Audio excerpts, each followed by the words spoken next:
Hey, what's going on YouTube? Just wanted to make a little video, kind of go over issue that I had on my truck. Most of the videos I have on my channel so far are on a jet ski build that I got going on. I guess this isn't really related to that, but this is what I use to tow them with, so I guess I'll say it's related to that in that regard. So I don't know, about a month and a half ago, I get to go get my truck, actually leaving working on them one day. And I just put a brand new battery in my truck in February. It's now May, so it was not very old at the time.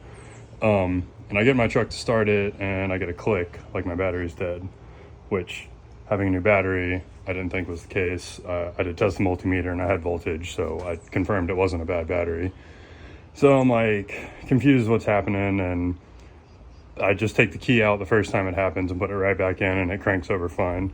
So it kind of starts happening more and more intermittently over the next few weeks, to the point where I'm getting in my truck and I go to turn the key and I'm getting a click, and sometimes it would be like a slow click, but I'd get like a rapid click after. It would kind of like, it would like click once, like the battery's dead, and then it would kind of continue to click, click, click, click, click, like it was trying, but it obviously didn't have enough juice to crank it. But I don't know, it wasn't just like a one click like the battery is dead. So I don't know, I started diagnosing stuff. This is a 2011, so it's a 12-year-old truck at this point, and aside from changing oil and fluids and some belts and stuff, I really haven't had to do too much maintenance on it. So I started testing the voltage and stuff, and at first I thought my alternator was charging a little high. I ended up getting a new one and putting it on there.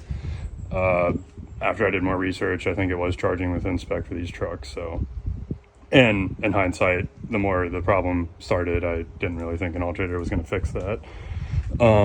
So I do have, I don't know, it was years ago now, I don't have them in the truck anymore, but I did try to run some LED strip lights under my dashboard that would like come on with the dome light. So I did, I don't know how well you can see it up in there. Yeah, that green wire right there. So that was actually, I spliced in there and probably didn't do the greatest electrical work in the world when I did that. Again, that was a long time ago. So I kind of saw that wire was loose, and one day when I was messing with it, my dashboard lights were kind of going intermittently in and out, like it almost looked like a loose wire connection, like it would fade.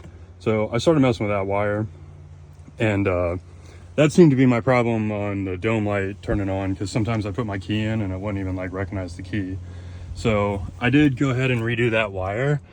I will say every time that I was messing with that wire, I was pulling off my negative battery cable. Obviously didn't want to shock myself or anything, so I was disconnecting and reconnecting my negative battery post every time I was working on that wire. So long story short, I put that wire back together, drove fine for 3 days, and I was like, hey, that had to be my problem. Easy fix, great. So, and the first time I put it together, I didn't connect it or anything. I literally just twisted the wires together just to see how it would do. I mean, I twisted them good together, so it had a good connection, but I hadn't like fixed it permanently yet. So it drove good for like 3 days like that. I was like, all right, that had to be my problem. I went ahead and put those connectors on there that you can see. Again, took off the negative battery cable, put it on. I think I even drove it that night, and the first trip the next morning, it worked fine. And then the next day I was driving to Home Depot going like 40 miles an hour down the road, and my whole dashboard blacks out. Truck was still on, motor was still on. I put it neutral and coast. I mean, as soon as the dashboard blacked out, it came right back on, and everything in the dashboard seemed to be working fine. I mean, truck was still responding to the throttle and everything. Like I said, it didn't stop the motor at all. So I think it was the internal, or I don't know, maybe the BCM lost power. I don't exactly know, but again, nothing mechanical. Like the motor was fine. So again, I was a little wary at that point, and it ran fine until I got to my destination. And as soon as I turned off the truck, it was dead as doornail, nothing.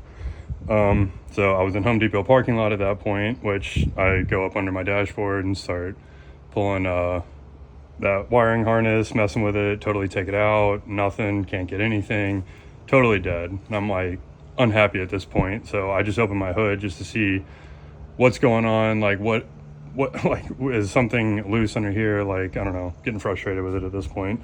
Like I said, this has been going on for about 6 weeks at this point. So I didn't see anything. I dropped my hood, and as soon as I dropped the hood, my truck starts honking, and then my alarm goes off, and I'm like, okay, why did it just connect when I did that? So I was about stumped at that point, and the last thing that I really knew to do, I was going to go through all my grounds, look at all the grounds. I mean, again, this is a 12-year-old truck. I live in Florida, so I don't have too much rust, but I don't know. I'm not too far from the beach, so there's always going to be some.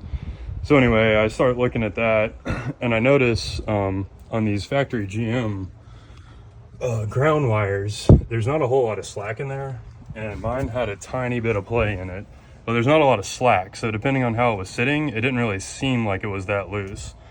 So here was my factory ground harness. I did have a sound system years ago. I mean, nothing crazy, but I do think I had a little bit of battery corrosion. I mean, nothing terrible. Like, frankly, in one of my old vehicles, I had a lot worse than I ever had in this truck. But as you can see, the clamp and the bolt on these factory GM battery cables don't really clamp across. Like, there's like an uppercase T that sits there, and it shrinks down on that. So that nut is as tight as I can get, but in my opinion, that doesn't have great clamping power to actually clamp around something. So I started messing with this, and this kind of seemed to be my problem, which I started looking online, and of course the factory ground harness that goes down there is like a wiring harness right there. It has 2 wires. I think one goes down to the frame. It mounts down on the frame on there, and then the other one goes to the front of the engine block. But that little ground harness, that ground wire, just that wire, is about 80 bucks. I'm sure, because it has the wiring harness and all the other stuff in there.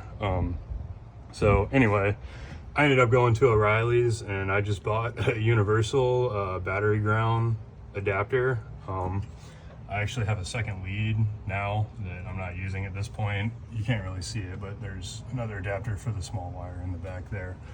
But in my opinion, this has much better clamping power because it actually goes through and clinches on to the battery cable. But long story short, ever since I fixed that, my truck has been running fine, like nothing's ever wrong with it. So I don't know if anybody out there is having like a no start and getting a rapid click. I don't know, sounds like something simple, but I overlooked this for about a month and a half before I realized that this was my problem. So I don't know, I have to say that I can't think that this is the best design for a clamp in the world, but I don't know. I mean, I do obviously have some corrosion in there, so that might have also been part of my problem. Maybe enough corroded out that it just wasn't getting a good enough connection anymore. But yeah, like I said, I just wanted to share, and I don't know if anybody else has a problem similar to that. Maybe before you start going expensive parts, maybe look at your ground and see if one of these grounds could maybe be your problem. So like I said, that it seems like a lot better clamping system in my opinion. I know on the positive, I don't seem to have any issues so far. They have these super fuse, I think they call it a super fuse, mega fuse, something like that. Anyway, they have these mega fuse on the positive, so I don't know if you had if you had an issue on your positive battery cable.